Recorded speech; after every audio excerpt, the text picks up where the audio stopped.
Look at this nice. Yeah, is yours on?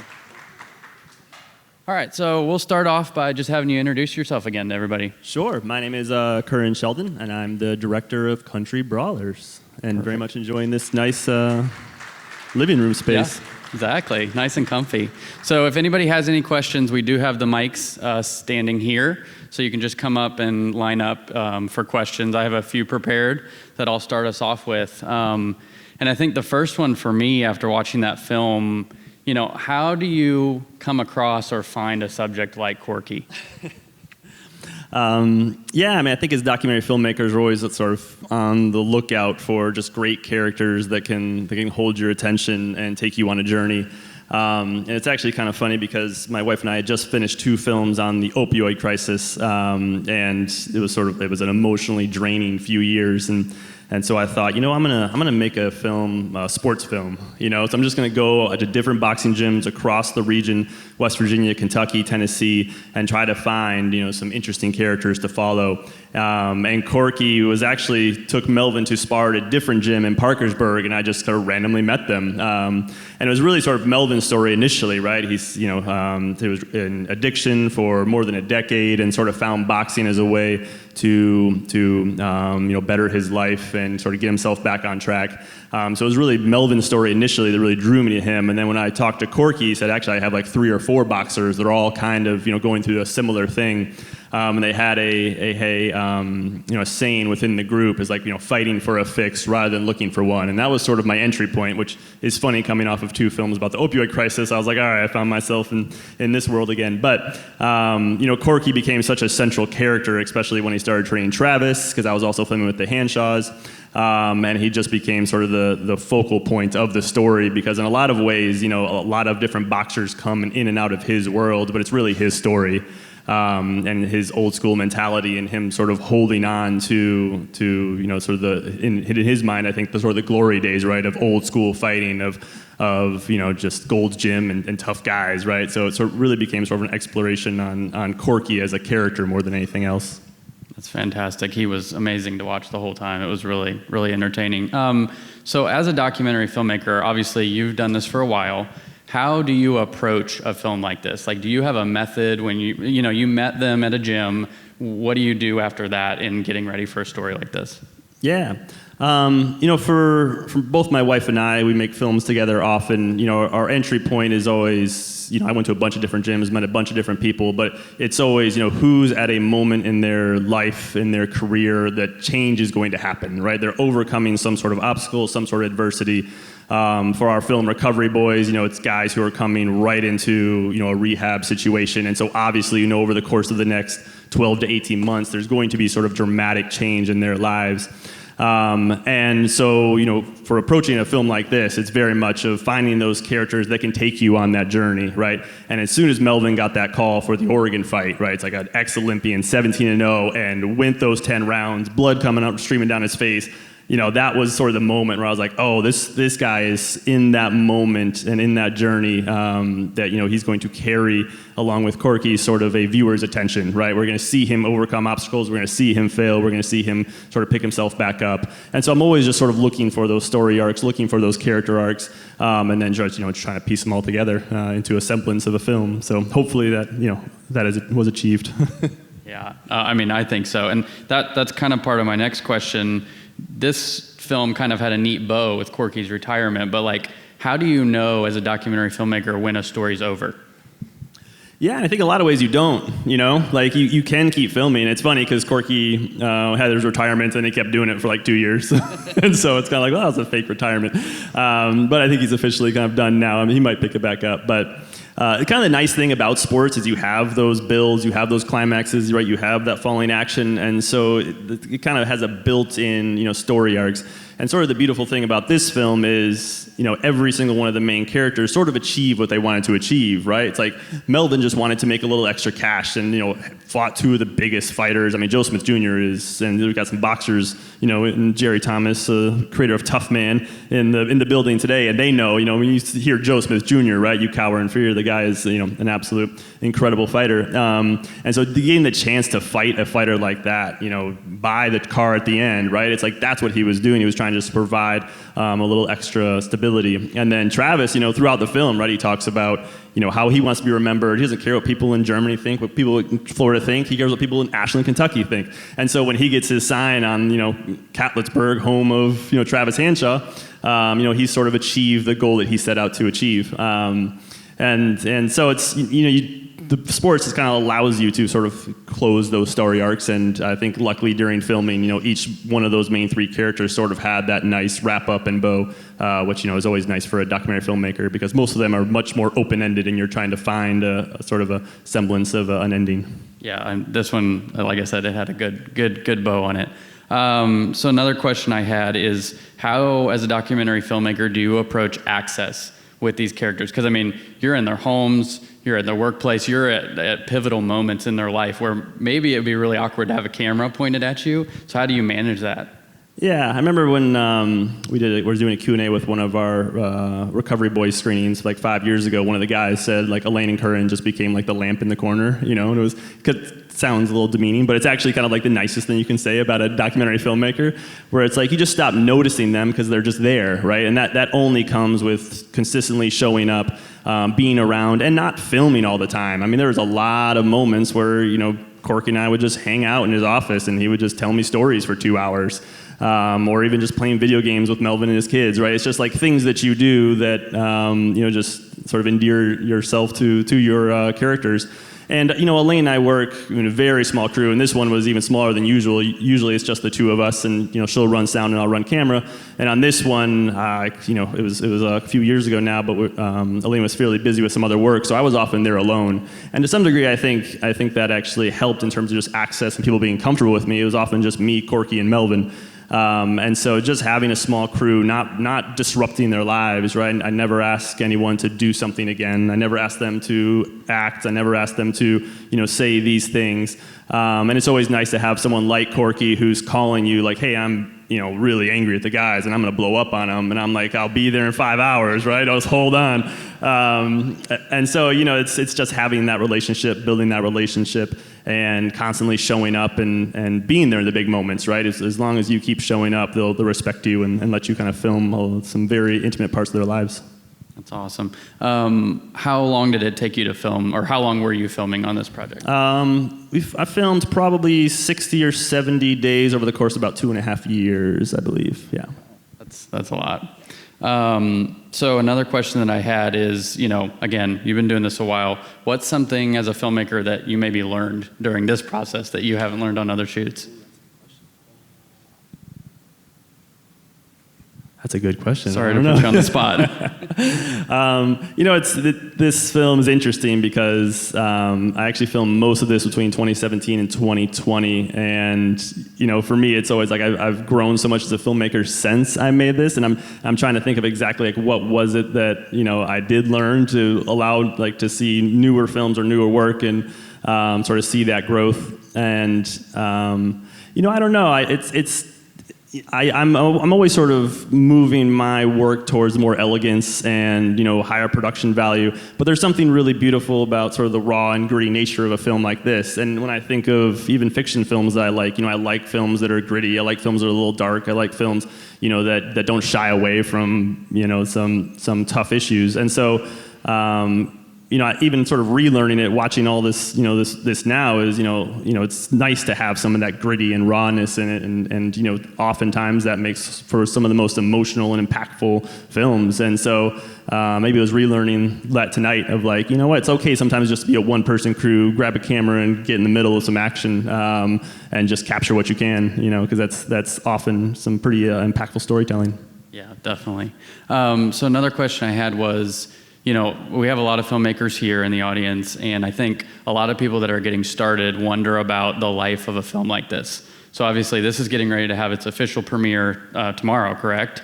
So correct. What is... Kind of here, I guess. Yeah. What is the life of the film? Like, what do you expect from the filmmaking, the business side of the filmmaking perspective? What does that look like?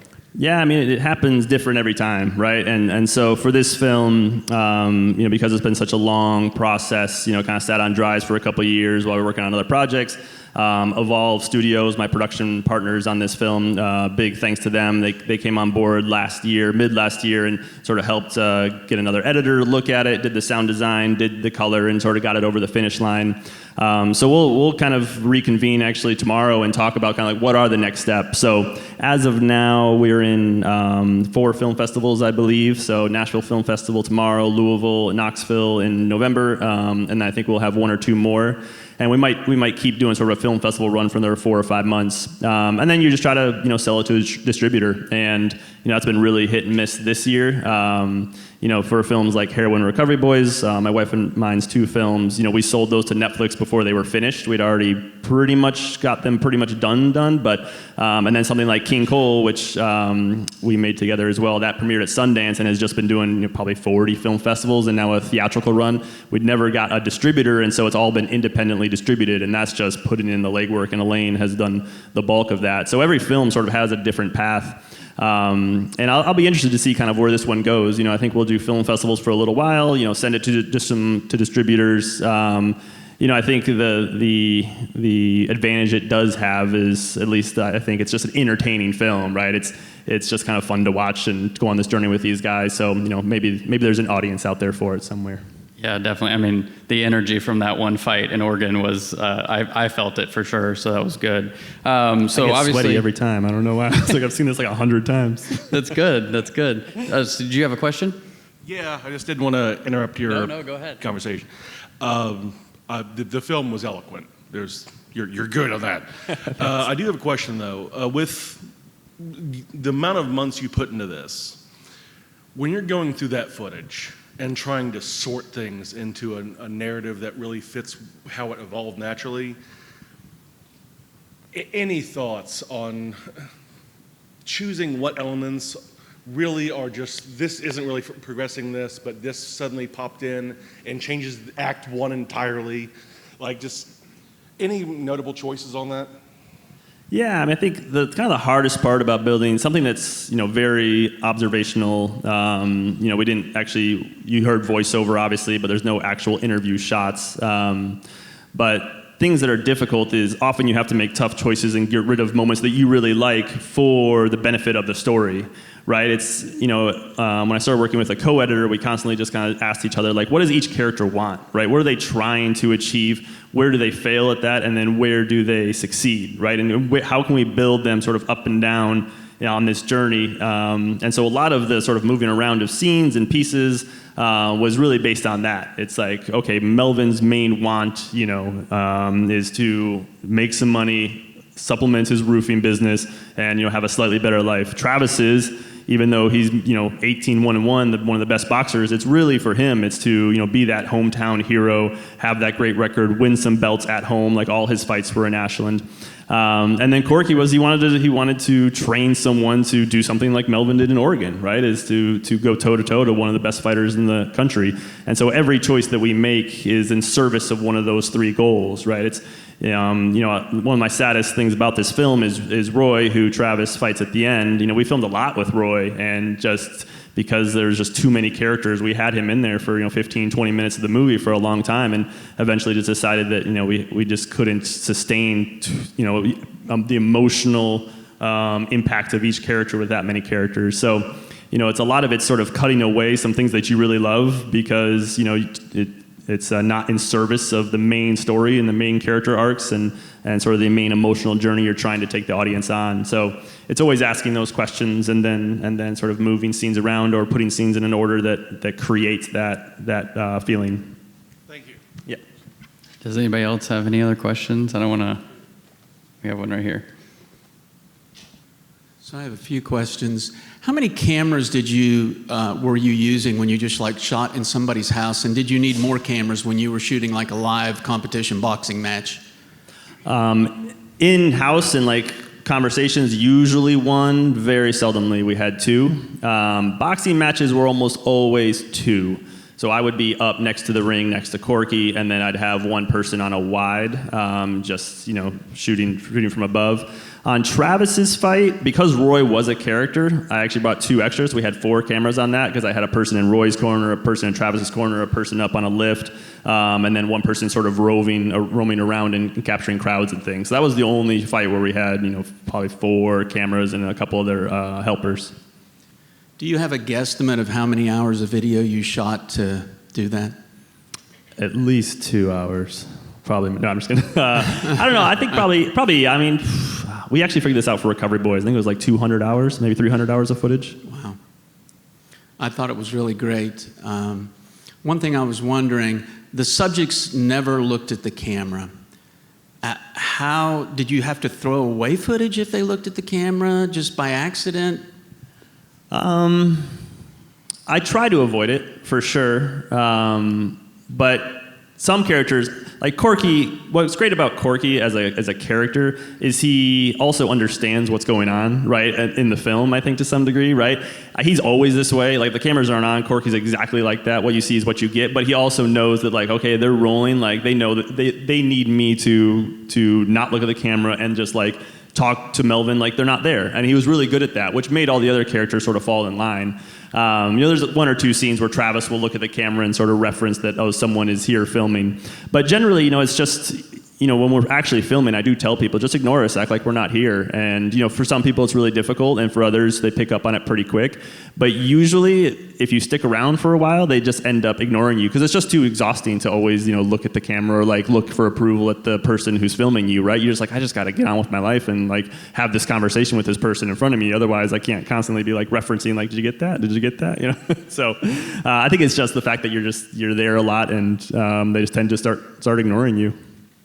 And my last question, so I'm from here, but at times I had trouble understanding what they were saying. Do you think this will need captioned for some audiences? Yeah, no, I was thinking the same thing. And we probably need to look at the sound design a little bit as well, because I was thinking the same thing. But they do have some heavy accents as well. So I was thinking the same. We probably need some subtitles on a few other scenes. Okay, great job. Thank you. Thank you. Thank you. Anybody else have any other questions? I thought your film was great. Thank you. So there were a couple of stories within the character development that were pretty serious. And the very first one I heard was his fiance passing away. Do you have a process in how you get to know your characters and really are able to draw out, like, the genuine nature of a story that serious? Does it take time, or is it something that you go after early? Yeah, no, I think that kind of stuff especially takes time. Some people are more upfront, right away, if you get to know them. I think it's always important, especially early on, to be sort of as small as crew as possible, right? So it's just me and Elaine. And so I think that helps a lot, is you just kind of come off as just a person who's interested in someone's life, rather than someone, like, looking for a great story, like, ooh, what's, like, the craziest thing that ever happened to you that I can put in my movie. It's much more of, we're honestly and authentically interested in people's lives. And I think, it's what's sort of interesting about a documentary film is, at least when I feel this when I've said this to my wife a couple times, where it's like, almost sort of feels like you actually are going to, like, a dinner with your most selfish friend, where they just talk about themselves for 12 hours straight, because it's sort of that emotionally draining. But for the people in the film, it's they're sort of unloading all these different things as if you're a good friend, right? And you never respond because you're behind the camera, so you're just absorbing. And because of that, it's somewhat emotionally draining, I think, for someone like me who likes sort of an interaction. But for the person you're filming, it's very sort of freeing and very almost comfortable, because they're being allowed to sort of speak what the experiences that they've had, whether they're difficult or fun or entertaining, whatever it might be. And so, they always have a strong affinity for you in some ways. So I think, just sort of being that, just that person who listens, right? You're just a listener, basically, a good friend that listens. And so the more you can do that, I think the more people open up. And do you usually find that one story that you're looking for just comes naturally through the listening process? Yeah, I think so. I'll always, even though, in sort of our 4 big films we've made together, we've never actually have a single interview shot. We always do interviews. And there's something about sort of the formality of sitting someone down and asking them questions for an hour or 2 hours, where eventually they kind of have to start opening up, right? There's something in the question and then the silence in the question where people's like, well, I got to say something because, I agreed to this and they asked me here and they've set all this stuff up. So, I should at least try to open up a little bit. And I find that through that process, even if we don't use very much of it or use none of it, they become comfortable with, well, I've told you all these things about my life and now you know me. It's the same as building a friendship or relationship with anyone, is sort of the more you get to know one another, the more comfortable you are with them around. And so, that interview process, which we always do really, really early on, is sort of a way for people just to grow comfortable with us. And then when you're, in a scene or driving around, with, just sort of capturing day-to-day life, they don't feel like they have to share that anymore because they've already shared it, right? They don't say the same stories over and over again. And that's when they can kind of be comfortable and be themselves. And in some ways, that's often when some of the more sort of intimate details or difficult things sort of bubble up. But for Melvin specifically, he was very outspoken about, his past addiction, his past struggles, his past difficulties, because he saw boxing as a way to reach other people and sort of be that sort of beacon of light for other people to follow. Thank you. Mm-hmm. Thank you. Anybody else have any other questions? Oh, we got another one. Real natural, Oh, hey. Hey, I know your history a little bit in terms of filmmaking, but I think people would find it really interesting. I love your courage, you've done tons of different things and you've kind of thrown yourself into them 100%. I would love to hear you talk a little bit about what allows you to have that courage, and then also just how you got here from some of those other projects, some that you had the courage to stop or continue and that sort of thing. Well, thank you for that question, Jonathan. Come back tomorrow night to see Jonathan's amazing film, Oh Pioneer, Definitely. Playing here. Hold for applause. Thank you. All right. That's a good question. I mean, so much of when I first start projects, it's just excitement, right? It's, I think you used the word courage, and I'm not really sure I see it as courageous.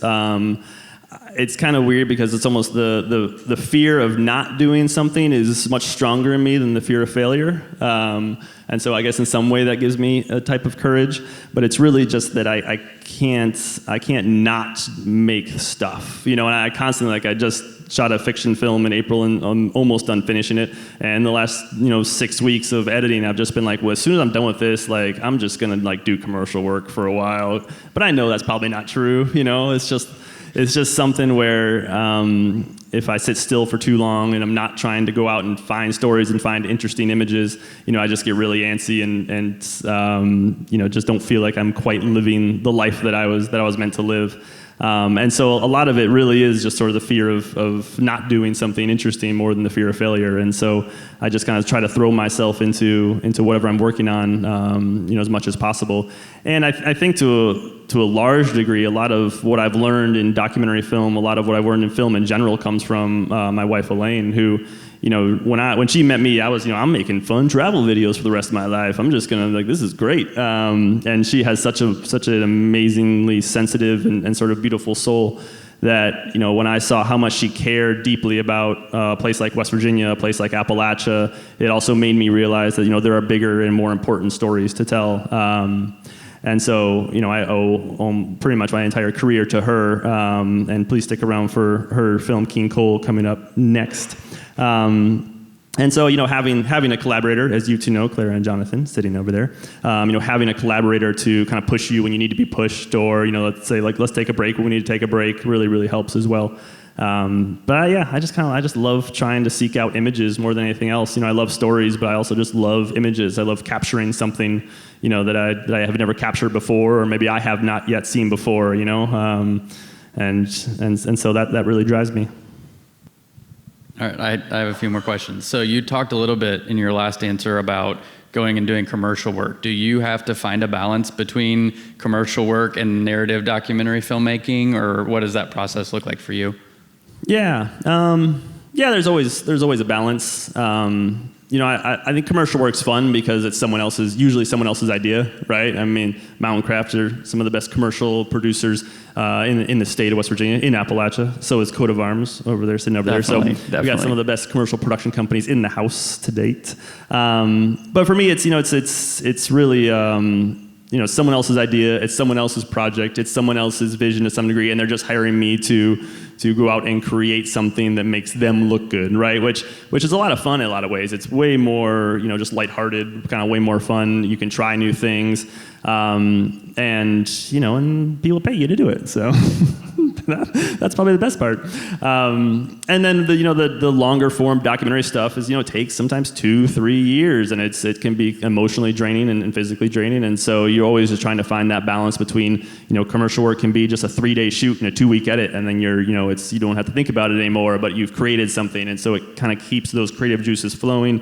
It keeps the momentum going in your own creating and making. And so it's always kind of bouncing back and forth. I think for some people it's difficult, but I always find it kind of really nice because it feels like such a break from some of the harder, more difficult and arduous task of creating features or long form, short docs. So it's always a nice balance, but it's fun. That's cool. There's a question up there. Oh, so the question was, what was the project I did for Oh Boy Records, which is John Prine's record label? So I've actually done a few projects for them. My wife and I made John Prine's last music video, Summer's End, about 3 or 4 years ago. And then I made a music video for Arlo McKinley, one of their awesome musicians. And then I had a short earlier on today about Troublesome Creek Stringed Instrument Company, which makes instruments, guitars, dulcimers. And I did a partnership with Oh Boy and Troublesome Creek where I had Arlo McKinley, Kelsey Walden, Tommy Prine, and a few other musicians from Oh Boy play the Troublesome Creek instruments in like live performance videos that are on the Troublesome Creek YouTube. So you can find those out on? Yep, if you go to YouTube and John Prine Summer's End and then Troublesome Creek Stringed Instrument Company on YouTube, you will see all those live performances. Did you get to drink a Handsome Johnny with it? Yes. What's your boxing record? My boxing record. Thank you, Jonathan, for someone bringing that up. I thought you never ask. It's 3-1. 3-1. So I should give a shout out to my main man, Jerry Thomas out there. Where is Jerry? Jerry, you still here? Oh, Jerry just left. I missed. So Jerry Thomas, the creator of Tough Man, he's been doing that for 35 years. And Tough Man, as you saw in the film, we had a short snippet, is a lot of where these Appalachian professional boxers get their start. It's an amateur boxing competition that's held over 8 to 10 cities every winter and spring. So while I was making this film, I decided I would enter the Tough Man competition, much to my mother's chagrin, who's also here. Hello, Mom.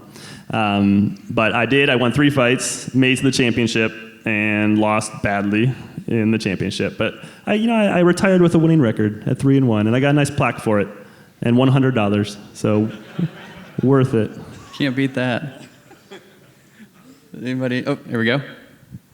I'm going to ask a really weird question, but I'm one of those people who doesn't understand sports, period, and especially human-to-human combative sports, and especially I hate boxing. But I hope you enjoyed the film. Yeah. Raging Bull, I loved. I loved your film, and I think you're a great filmmaker. Of course, you are. A great shooter, a great storyteller, and a great editor. Thank you. But, is it something like every filmmaker has to make a boxing film, or, I'm just kind of fishing why? here. Yeah. Is the question, kind of why? Well, there are a lot of boxing films, definitely. Yeah, there are. I think what drew me to this world specifically, especially kind of in Appalachia, boxing is what? It's Raging Bull, it's Rocky, and then it's like HBO Sports, right? That's kind of always been my vision of what a boxing world is, and especially I think in the last, 20, 30 years, it's been a lot of glitz and glamour, right? And, cars and, tons and tons of money and sort of the big shows, right? Big HBO shows, big ESPN shows. And ultimately, there's no purer sport than boxing, right? I guess maybe, if you could think of any other combat sport, but it's just a one person versus another person, right? And it is sort of viscerally brutal in a lot of ways. I think we saw that in the film. So there's some simplicity to it that I find appealing. It's sort of the original Olympics in a lot of ways, right? It's just you're wrestling, you're boxing, you're fighting. So I think Corky sort of said it. There's in every form of life on Earth, the strong alpha survives, right? And so I think there is sort of that appeal of it is just one person versus one person. You don't have anyone else to rely on. In football, 10 other guys have to fail for you to fail as well. In basketball, 4 other guys, or even the subs. Whereas in boxing, you make one mistake and it's on you and you're done. And so I think there's something really visceral about that, and it's interesting the type of people who take it up, and take it up as a professional sport where it's not a great career for a lot of folks like Melvin, in Central Appalachia. It's a tough road to make money, and so there's a lot of pride, I think, in being able to do something that's that difficult, that physically difficult, and actually succeed. So I think there's something appealing about that of people who would actually partake in such a thing. What about in this time, when we're so aware of traumatic brain injury, and I suppose they'll make boxing movies till the end of time. Is that right? Despite traumatic brain injury. I would think. At the end of the day, everyone has their sort of individual choice of what they want to pursue. And it's not for me. I did it once. I fought 4 fights, and then promised my mom and my wife I would never do it again. And he even said hey, if I'm really outmatched, I won't. I'm not going to get totally concussed. And so I may have wimped out a little bit in the final. Let's be honest. But yeah, I think that's always a question, right? It's a question in football. It's I played soccer through college. It's a question in soccer, right? There's still a lot of concussions, and obviously, boxing is specifically probably the most brutal form outside of UFC. So I think it just comes down to individual choice. It's it's as long as people understand the risk involved, then they want to partake in a sport, and then maybe something as a society we can discuss whether it's something we should allow people to do or not. But I think as long as people are willing to do it, then they should be free to do so. Okay, I guess so. As a filmmaker, I've talked to Elaine, and I briefly, and I talked to you once, you say you do a sit-down interview at the beginning, and then you never ask questions again, and is that true? No, not never ask questions. Okay. We're always asking questions. We're always. So aren't those rotting. interviews? Yeah, we just don't do a lot of interviews. We will often do interviews with subjects right at the beginning of filming, and maybe we'll do another pickup interview later on. This film by far has the most voiceover interviews, sort of storytelling, any of the films that we've done. So this one would be the exception out of the 4 main ones. Yeah, they were talking to somebody, but it wasn't you? No. This one specifically, I did do quite a few interviews. Okay. Well, I was just wondering, because it's magic otherwise. Oh, yeah. Movie magic. That's what we do.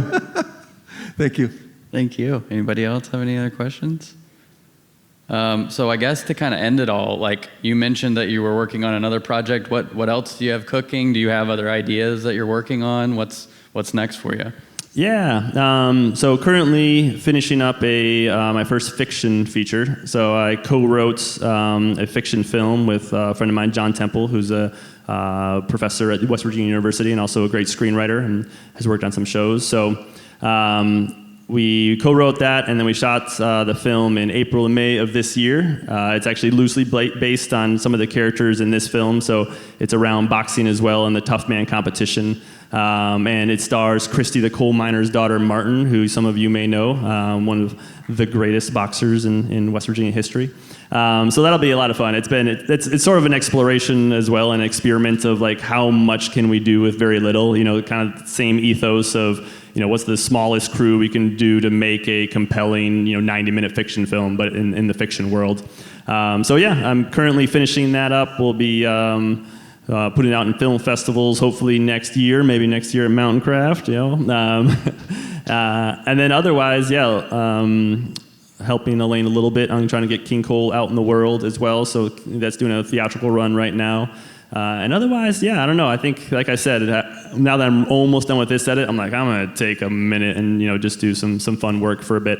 So, yeah, we'll see what's next. But that's the main thing coming out next year. Perfect. Well, thank you so much for joining us. So let's get a round of applause one more time. Thank you, everybody. Thanks for coming. Yeah.